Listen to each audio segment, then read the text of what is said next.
Canaveral, Florida. An unmanned Delta rocket carrying a $45 million military satellite is about to blast off.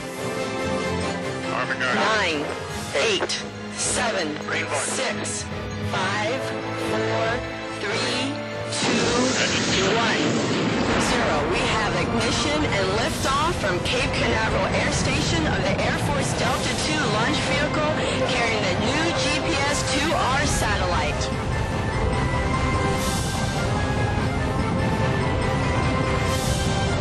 Then, just seconds into the mission, an explosion rocks the Cape. We just had an anomaly of the Delta II launch vehicle from Cape Canaveral Air Station. We need to secure the area.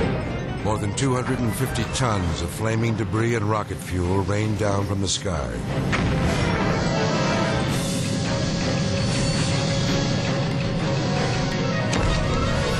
The explosion occurs so close to the ground that the area around the launch pad looks like a war zone. A piece of the rocket lands in a parking lot, creating an enormous crater. More than 24 cars are destroyed by the blast.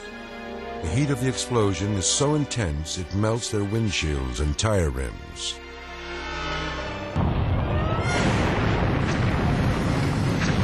Amazingly, no one is injured. Investigators later determined that a 17-foot-long crack in one of the rocket's boosters was the cause of this devastating accident.